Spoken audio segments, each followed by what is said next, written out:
আল্লাহ ওই সময় আজরাইলকে জিজ্ঞেস করছে, রে আজরাইল, তুমি এই পৃথিবীতে এত মানুষের জান কবজ করলা, কোন সময় তোমার বেশি কষ্ট লেগেছে? আজরাইল বলে, আল্লাহ, আমার দুইটা মানুষের জান কবজ করতে বেশি কষ্ট হয়েছে। দুইটা মানুষের জান কবজ করতে আমার কষ্ট হয়েছে। হায়াতুল হায়াওয়ানের মধ্যে এসেছে, আল বিদায়া ওয়ান নিহায়ার মধ্যে এসেছে। আজরাইল বলে, আমার দুইটা মানুষের জান কবজ করতে সবচেয়ে বেশি কষ্ট হয়েছে। আল্লাহ তাআলা বলে, আজরাইল, কোন দুইটা মানুষ? বলে, আল্লাহ, সমুদ্রের মধ্যে একদিন একটা জাহাজ ডুবে গিয়েছিল। ওই জাহাজের মধ্যে একজন গর্ভবতী মহিলা ছিল, সে ছিল প্রেগন্যান্ট। যখন সমুদ্রের মধ্যে জাহাজটা ডুবে গেল, নদীর তরঙ্গমালা ঢেউগুলো জাহাজটাকে যখন একেবারে বাড়ি দিতে শুরু করলো, জাহাজটা ফেটে চূর্ণ বিচূর্ণ হয়ে গেল। মানুষগুলো বাঁচার জন্য আর্তনাদ করতেছে, তোমার কাছে সাহায্য চাচ্ছে। ওই অবস্থায় ওই সমুদ্রের মধ্যে জাহাজের তক্তার উপরে একটা মহিলা, গর্ভবতী মহিলা, ওই তক্তা ধরে কোন রকম বেঁচেছিল। কিন্তু তার পেটে ছিল সন্তান। সন্তানটা প্রসব করবে এই অবস্থায় আপনি আমাকে হুকুম দিয়েছেন, যাও যাও, এই মহিলার জান কবজ করে নিয়ে আসো। ওই সময় আমার খুব মায়া লেগেছিল, এই অবস্থায় যদি আমি এই মহিলার জান কবজ করি, এই মহিলারই কি হবে আর বাচ্চাটারই কি হবে? তাও সমুদ্রের মধ্যে প্রচন্ড ঢেউ। যদি তীরে হতো অথবা কোনো লোকালয় হতো, আমার এত মায়া লাগতো না। আজরাইল বলে, ওই সময় আমার খুব মায়া লেগেছে যে এই মহিলার সন্তানের কি অবস্থা হবে আর মহিলার কি অবস্থা হবে। আজরাইল বলে, আল্লাহ, আমার হাতে তো কোনো ক্ষমতা নাই, সর্বময় ক্ষমতার মালিক কি? আর যারা বলেন কে? ইন্নামা আমরুহু ইযা আরাদা শাইআন আইয়াকুলা লাহু কুন ফায়াকুন। আল্লাহ বলে, আমি আল্লাহ এমন আল্লাহ, আমি আল্লাহ যা ইচ্ছা তাই করি। আমার আল্লাহর যখন যা মন চায় আমি তাই করি। আমি যদি কোনো কিছু করতে চাই, আমি আল্লাহ কারো কাছ থেকে পারমিশন নিতে হয় না, নিতে হয় একমাত্র শুধু আল্লাহর নবীর জান কবজের সময় আজরাইল নবীজির কাছে অনুমতি চেয়েছে। আপনার আমার নবী, বিশ্ব নবী, তার কাছে এসে আজরাইল বলে, ওগো আল্লাহর নবী, আল্লাহ তাআলা আমাকে পাঠিয়েছেন আপনার জান কবজ করার জন্য। কে পাঠিয়েছেন? কিন্তু আল্লাহ আমাকে নির্দেশ দিয়েছেন আগে আপনার থেকে অনুমতি নিতে হবে। যদি অনুমতি দেন জান কবজ করব, আর যদি অনুমতি না দেন খালি হাতে ফিরে যাব। আল্লাহু আকবার! এই মর্যাদাটা শুধু আপনার আমার নবীর ক্ষেত্রে, আর কারো বেলায় নয়। আজরাইল কাউকে গনে না, কারো কাছে আজরাইলের কোনো টাইম নাই। শুধু একমাত্র নবীর কাছে এসে বলেছেন, ওগো আল্লাহর নবী, আল্লাহ আমাকে পাঠিয়েছেন, আল্লাহ আপনার সাথে সাক্ষাৎ করতে চান। আল্লাহু আকবার! কে সাক্ষাৎ করতে চান? আল্লাহ আপনার সাথে সাক্ষাৎ করতে চান। আল্লাহ আমাকে আপনার কাছে পাঠিয়েছেন, যদি অনুমতি দেন জানটা কবজ করব, অনুমতি না দিলে খালি হাতে ফিরে যাব। আল্লাহর নির্দেশ। সুবহানাল্লাহ। হাবিবে কিবরিয়া রাহমাতুল লিল আলামিন বললেন, হে আজরাইল, অনুমতি দিব, তবে আমার আল্লাহর সাথে এখনো একটা কথা বলা বাকি রয়ে গেছে। আর জোরে বলেন সুবহানাল্লাহ। কয়টা কথা? আরো জোরে বলেন, কয়টা কথা? আমরা তো সাধারণত দেখি, যখন কোনো মানুষ মারা যায়, ইন্তেকালের আগে সন্তানকে ডাকে, বলে আমার যতগুলো সন্তান আছে সবাইকে নিয়ে আসো। বড় সন্তানকে সবচেয়ে কাছে ডাকে, ছোট সন্তানকে ডাইকা বলে, তোর মায়ের খবর রাখিস, বোনগুলোর খবর রাখিস, ওই যে সম্পদ গুলো রেখে গেলাম এগুলো তোরা ভাগ বাটোয়ারা করে নিয়ে আনিস, ঝগড়া ঠগড়া করিস না। বলে কি বলে না? মেয়েদেরকে বিবাহ দিয়েছি, ছোট মেয়েটাকে মাঝে মাঝে দাওয়াত দিয়ে না খাওয়াইস, খোঁজ খবর রাখিস, ঠিক কিনা বলেন? আপনার আমার নবী কলিজার টুকরা বিশ্ব নবী রাহমাতুল লিল আলামিন আজরাইলকে বলে, আজরাইল, ও আজরাইল, আইনা আখি জিবরাইল, আমার ভাই জিবরাইল কোথায়? আল্লাহু আকবার! আজরাইল বলে, হুয়া ফিস সামাইল উলা জিব্রাইল প্রথম আসমানে। পয়গম্বর বলে আমার আল্লাহর সাথে এখনো একটা কথা বলা বাকি রয়ে গেছে, এই কথাটা যতক্ষণ পর্যন্ত আমি না বলবো, এই কথার ফয়সালা যতক্ষণ পর্যন্ত না হবে, আমি নবী আমার জান কবজ করার অনুমতি দিব না। আর জোরে বলেন সুবহানাল্লাহ। কত পাওয়ারফুল নবী,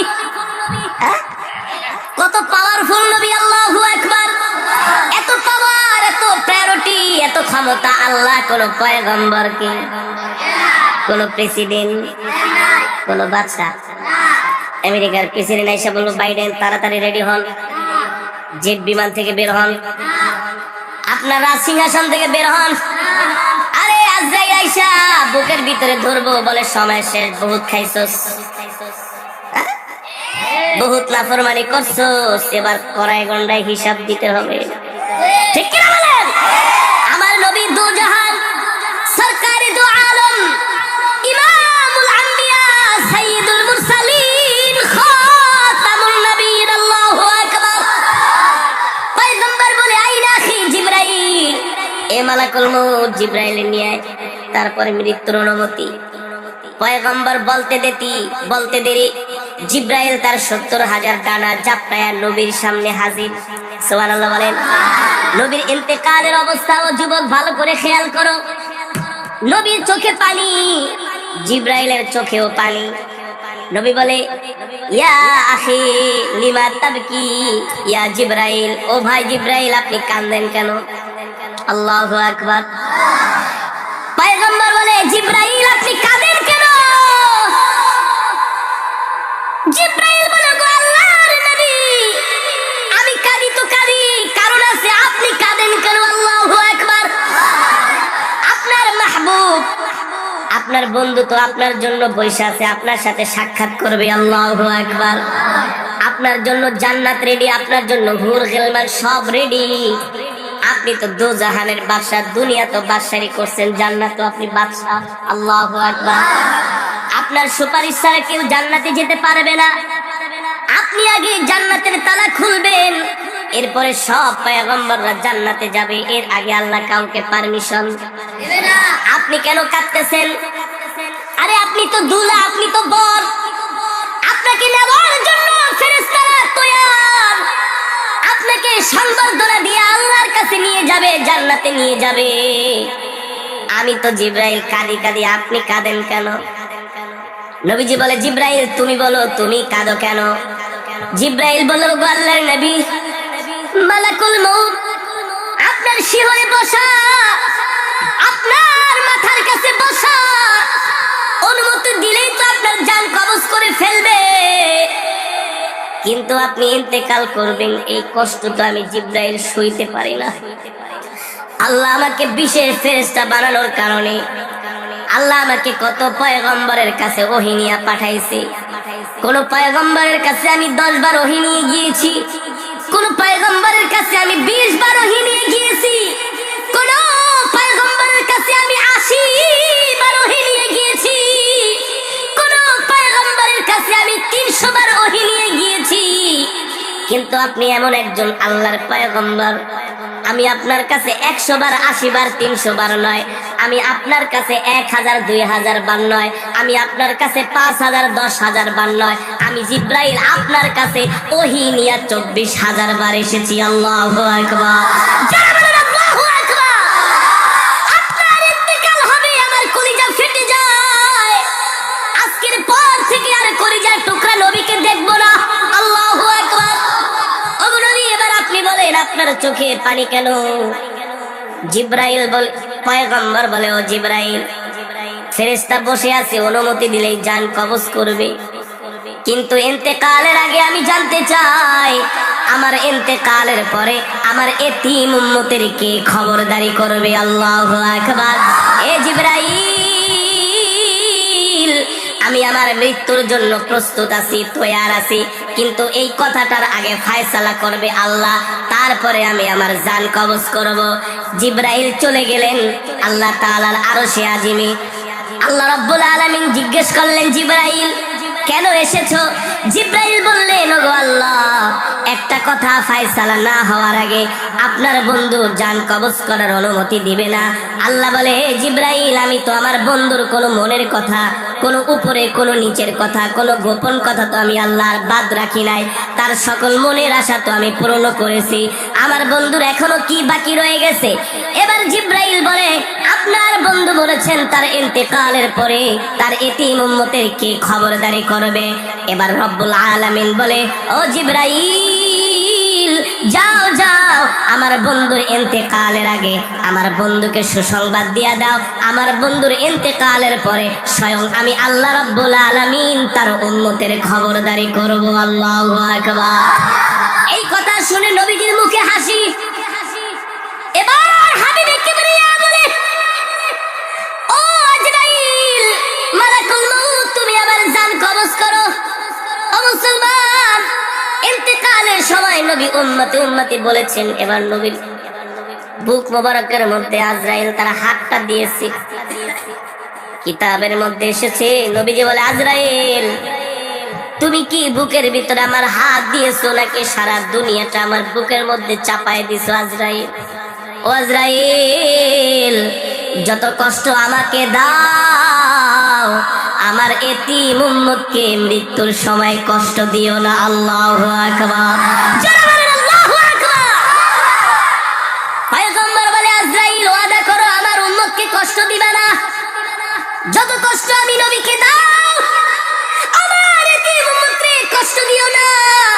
যে উম্মতরা আমাকে না দেখা আমার নামে দুরূদ পড়েছে, আল্লাহু আকবার, যে উম্মত কোনদিন আমাকে দেখে নাই, আমার নাম শুনে আমার ইজ্জত রক্ষা করার জন্য ময়দানে নেমেছে, যে উম্মত কোনদিন আমাকে দেখে নাই, আমাকে যদি কেউ গালি দিয়েছে আমার উম্মত সহ্য করে নাই, তার জীবন দেওয়ার জন্য, আমাকে খুশি করার জন্য রাজপথে নেমে আমার মহব্বতে শাহাদাত বরণ করেছে। ঠিক কিনা বলি?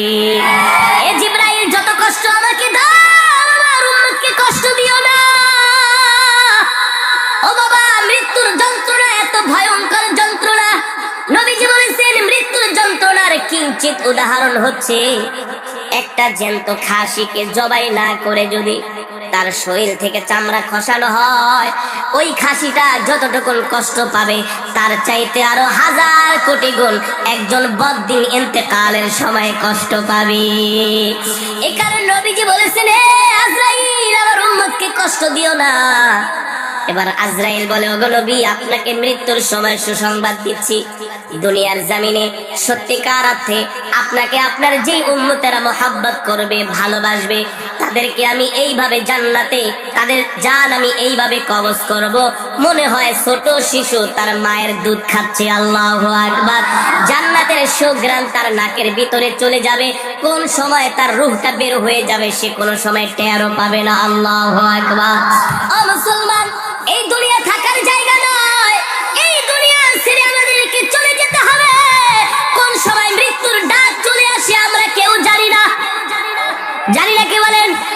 আমরা কেউ জানি না। সদা সর্বদা মৃত্যুর জন্য আমাদেরকে প্রস্তুতি নিতে হবে, সদা সর্বদা মৃত্যুর জন্য আমাদেরকে তৈয়ার হতে হবে। অথচ আমরা দুনিয়া নিয়ে আসি, অথচ আমরা বাড়ি গাড়ি নিয়ে আসি, অথচ আমরা টাকা পয়সা নিয়ে আসি, আমরা আমাদের দল নিয়ে আসি, আমরা আমাদের ক্ষমতা নিয়ে আসি। খোদার কসম করে বলি, তুমি দুনিয়াকে নিয়ে যতই চিন্তা ভাবনা করো না কেন, যতই প্ল্যান প্রোগ্রাম করো না কেন, আল্লাহ তাআলার পক্ষ থেকে যখন নির্দেশ আসবে, তোমাকে 4 হাত পা নিয়ে কবরে চলে যেতে হবে। ঠিক কিনা বলি? এই কারণে আল্লাহ বলছেন, ইয়া আইয়ুহাল ইনসান, ইয়া আইয়ুহাল ইনসানু মা গররাকা বিরাব্বিকাল কারীম। আল্লাহ বলছে, দুনিয়ার মানুষ, পৃথিবীর এমন কোন শক্তি আছে যারা তোদেরকে আমার আল্লাহর কাছ থেকে দূরে সরায় রাখে? আল্লাহ বলেন, আল্লাযী খালাকাকা ফাসাওয়াকা ফাআদালাক ফি আইয়ি সূরাতিন মা শাআ রাক্কাবাক। এ মানুষ, তোর কোনো অস্তিত্ব ছিল না, তুই ছিলি অস্তিত্বহীন। আমি আল্লাহ এক ফোঁটা নাপাক পানি থেকে তোকে সৃষ্টি করেছে। ঠিক কিনা বলেন? অন্য আয়াতে আল্লাহ বলছেন, কাইফা তাকফুরুনা বিল্লাহ, কিভাবে তুই আল্লাহর সাথে কুফরি করস, আর কিভাবে তুই মুসলমান হইয়া ইসলামের বিরুদ্ধে কথা বলস? ঠিক কিনা বলেন? আল্লাহ বলেন, কাইফা তাকফুরুনা সাথে কুফরি করিস না। কি করিস না? ক্ষমতা পায়া শুধু